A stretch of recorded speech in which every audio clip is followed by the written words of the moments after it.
रात का सन्नाटा चीरती हुई बिजली करके गांव की सीमा पर बने भैरवनाथ के छत से अचानक एक पत्थर गिरकर टूट गया। मंदिर के बाहर लगा लोहे का भारी घंटा बिना हवा के हिलने लगा। टन टन टन। पंडित दीनानाथ भागते हुए वहां पहुंचे। उन्होंने देखा कि भैरव बाबा की पत्थर की मूर्ति के सीने पर एक दरार आ गई है। पंडित जी, यह तो अनर्थ हो गया। 40 साल में पहली बार बाबा की मूर्ति खंडित हुई है। राजू, ओ राजू, जल्दी आ। राजू, क्या हुआ पंडित जी? इतनी रात को क्यों चिल्ला रहे हैं? पंडित जी, देख तो इस मूर्ति से पसीना निकल रहा है। यह पसीना नहीं, भैरव बाबा का क्रोध है। विक्रम ने आज सुबह ही मंदिर की जमीन पर हल चलाने की बात की थी। ये उसी का फल है। अगली सुबह गांव की चौपाल पर विक्रम अपनी जीप पर बैठा सिगार पी रहा था। विक्रम, पंडित जी, ये मंदिर मेरी जमीन के बीच में आता है। कल बुलडोजर आएगा और इसे हटा दिया जाएगा। मुझे यहां अपना नया बंगला बनाना है। पंडित जी, बेटा विक्रम, ये पत्थर की मूरत नहीं है। ये इस गांव की चौखट का पहरेदार है। अगर उसने अपनी जगह छोड़ी तो इस गांव में घुसने वाली बलाओं को कोई नहीं रोक पाएगा। विक्रम, दकियानूसी बातें मत कीजिए। पत्थर कभी बोलता है क्या? अगर कल तक मंदिर खाली नहीं हुआ तो मैं खुद उसे तोड़ दूंगा। यह कहकर चला गया। उसी रात पूरे गांव में कुत्तों के रोने की आवाजें आने लगी। अचानक विक्रम के घर के बाहर भारी कदमों की आहट सुनाई दी। धप धप धप, और जैसे कोई बहुत लंबा आदमी लोहे की जंजीरें घसीट रहा हो। विक्रम की नींद खुली और जैसे ही उसने खिड़की से बाहर देखा, लेकिन वहां कोई नहीं था।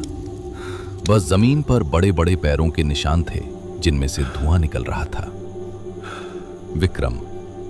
विक्रम डरते हुए बोला, कौन है बाहर? राजू, तुम हो क्या?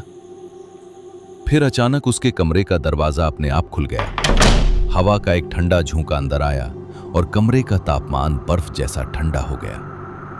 दीवार पर लगी विक्रम की पूर्वजों की तस्वीरें जमीन पर गिरकर चकनाचूर हो गईं। और फिर एक भारी गूंजती हुई आवाज कमरे में गूंजी। जिस चौखट को तूने उखाड़ने की सोची, अब उसी चौखट पर तेरी बलि चढ़ेगी। सुबह होते ही गांव वालों ने देखा कि विक्रम के घर की दीवारों पर खून से 3 लकीरें खिंची हुई थीं। विक्रम अपने बिस्तर पर पड़ा था। उसकी आंखें फटी हुई थीं और वो पूरी तरह पत्थर जैसा सख्त हो चुका था।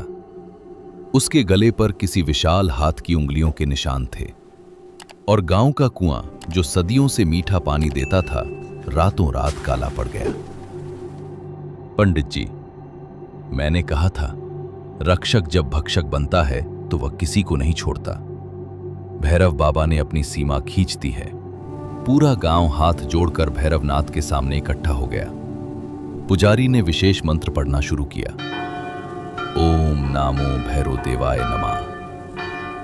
पंडित जी, हे भैरवनाथ, हे रक्षक, इस बालक की भूल को क्षमा करें और हम वचन देते हैं कि आपकी चौखट का एक पत्थर भी नहीं हिलेगा। अचानक खंडित मूर्ति के पास से एक तेज रोशनी निकली और विक्रम के शरीर में जान लौट आई। वो बदहवास होकर मंदिर की ओर भागा और बाबा के चरणों में गिर पड़ा। विक्रम, मुझे माफ कर दो बाबा। दौलत के नशे में अंधा हो गया था। ये मंदिर नहीं, इस गांव की आत्मा है और आप इस गांव के और गांव वालों के रक्षक हो।